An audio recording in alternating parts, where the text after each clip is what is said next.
ओम नमः शिवाय। नमस्कार दोस्तों, स्वागत है आप सभी का आपके अपने यूट्यूब चैनल खुशहाल ज़िंदगी में। दोस्तों, बात करेंगे वैशाख मास की एकादशी वरथुनी एकादशी के बारे में। जैसा कि नाम से ही पता चलता है कि संपूर्ण वरों को देने वाली एकादशी है वरुथिनी एकादशी। वरुथिनी एकादशी जो कि वैशाख महीने में पड़ती है और वैशाख के महीने में विशेष करके भगवान विष्णु की पूजा आराधना की जाती है, इसीलिए यह एकादशी और अधिक विशेष हो जाती है। वरुथिनी एकादशी के व्रत को धारण करने से मनुष्य जन्म जन्मांतर के बंधनों से हमेशा के लिए मुक्त हो जाता है। एकादशी व्रत, जिसे कि व्रत राज कहा गया है, इसकी तो महिमा ही इतनी बड़ी है कि इससे बुरे से बुरे संस्कारों को, बुरे से बुरे प्रभावों को भी नष्ट किया जा सकता है और इस व्रत के प्रभाव से व्यक्ति के अंदर अच्छे विचार का संचार स्वतः होने लगता है। वरुथिनी एकादशी से आप एकादशी व्रत का आरंभ भी कर सकते हैं। यदि आप एकादशी व्रत आरंभ करना चाहते हैं तो वरुथिनी एकादशी से इसका आरंभ कर सकते हैं, क्योंकि वैशाख का महीना भगवान विष्णु को समर्पित महीना है। वैसे तो एकादशी व्रत का आरंभ उत्पन्ना एकादशी से किया जाता है, लेकिन किसी कारणवश यदि आप एकादशी व्रत का प्रारंभ नहीं कर पा रहे हैं, उत्पन्ना एकादशी आपकी रह गई हो, तो आप वैशाख मास के जो 2 एकादशी पड़ते हैं, वरुथिनी एकादशी और मोहिनी एकादशी, इनमें से किसी भी एकादशी से आप एकादशी व्रत का प्रारंभ कर सकते हैं। कलयुग में संपूर्ण प्रकार की मनोकामनाओं को पूर्ण करने वाला व्रत है एकादशी, और जो व्यक्ति एकादशी के व्रत के नियमों का पालन करता है, व्रत सही विधि से करता है, उस पर सदैव भगवान विष्णु की कृपा बनी रहती है। तो चलिए जानते हैं साल 2024 में वरुथिनी एकादशी का व्रत किस दिन रखा जाएगा, एकादशी तिथि का प्रारंभ कब होगा, समापन कब होगा तथा पारण किस दिन किया जाएगा। दोस्तों, शास्त्रों के अनुसार ऐसी मान्यता है कि जितना पुण्य कन्यादान और अनेक वर्षों तक तप करने से मिलता है, उतना ही पुण्य वरुथिनी एकादशी का व्रत करने से प्राप्त होता है। एकादशी तिथि सृष्टि के पालनहार भगवान श्री हरि विष्णु को समर्पित है और शास्त्रों में वैशाख मास में कृष्ण पक्ष की एकादशी को वरुथिनी एकादशी के नाम से जाना जाता है।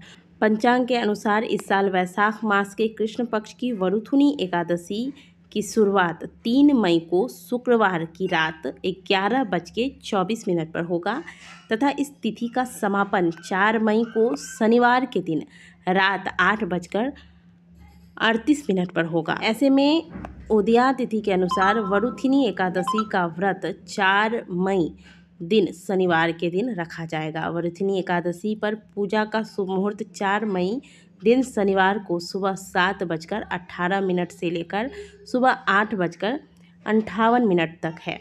इसी बीच आपको पूजन इत्यादि कर लेना है। वरुथिनी एकादशी, क्योंकि यह भगवान विष्णु को समर्पित तिथि है और इस दिन शनिवार है, भगवान विष्णु का वास पीपल वृक्ष में माना गया है, तो आज के दिन पीपल को अवश्य सींचें।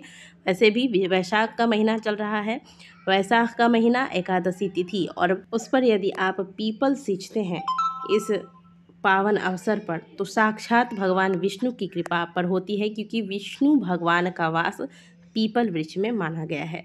तो पीपल अवश्य सींचिएगा। एकादशी व्रत के पारण का जो शुभ मुहूर्त होगा वह अगले दिन 5 मई रविवार को सुबह 5:37 से लेकर सुबह 8:17 तक होगा।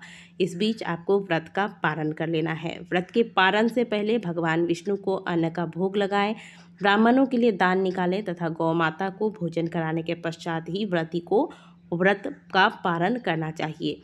वरुथिनी एकादशी के दिन व्रत रखने वाले व्यक्ति को सुबह जल्दी उठकर नहाकर पीले रंग के वस्त्र धारण करने चाहिए। इसके बाद भगवान विष्णु का स्मरण करके व्रत का संकल्प ले, फिर पूजा स्थल पर गंगा जल का छिड़काव करके स्थान को पवित्र करें। भगवान विष्णु की विधिवत पूजा करें। भगवान विष्णु के साथ माता लक्ष्मी की भी पूजा करें। पूजा में पीले फूल, हल्दी, कुमकुम, फल, तिल, मिठाई, पंचामृत इत्यादि को अवश्य शामिल करें। इसके बाद धूप दीप भगवान के समक्ष लगाएं। भगवान को तुलसी दल की माला अर्पित करें। वरुथिनी एकादशी के दिन भगवान विष्णु की पूजा के साथ साथ माता लक्ष्मी की पूजा भी करनी है, तो आज के दिन माता लक्ष्मी को बेलपत्र और लाल रंग के पुष्प अर्पित करें। इसके बाद वरुथिनी एकादशी व्रत की कथा को श्रवण करना चाहिए और विष्णु सहस्त्र नाम का पाठ करें। आखिर में आरती करें और प्रसाद सभी को बांटें। अगले दिन द्वादशी तिथि प्रारंभ होने के बाद एकादशी व्रत का पारण करें। पारण से पहले दान करें। अब दान में आपको, जैसे कि वैशाख का महीना चल रहा है, तो अगर आप एक जल का पात्र, मिट्टी का घड़ा जल भरकर अगर किसी को दान करते हैं तो यह श्रेष्ठ दान बताया गया है वैशाख के महीने में। तो आप जल का दान करें। इसके अलावा आप अनाज वगैरह का दान जैसे प्रत्येक एकादशी पर करते हैं, एक ब्राह्मण को जीवने योग्य सीधा आप निकाल दें, जिसमें दाल, चावल, आटा, कच्ची सब्जी वगैरह होनी चाहिए। सब चीज़ मिलाकर भगवान विष्णु का ध्यान करके ब्राह्मण को दान करने के पश्चात ही व्रत का पारण करना चाहिए। जो लोग व्रत नहीं करते वो कम से कम आज के दिन यानी कि एकादशी के दिन नमक, मसूर की दाल, बैंगन, चावल इत्यादि का हो सके तो पूरी तरीके से अनाज और नमक का त्याग करके केवल फलाहार, जितना बार आपको भूख लगे, नाश्ता, दोपहर का खाना हो, शाम का स्नैक्स वगैरह आप लेते हैं, रात का खाना हो, सब में आप फल का प्रयोग करें। इससे भी एकादशी व्रत का फल आपको प्राप्त होता है। तो वैशाख मास की एकादशी बहुत ही खास है और अगर आप पहली बार व्रत आरंभ करना चाहते हैं तो इस एकादशी से व्रत का आरंभ भी कर सकते हैं।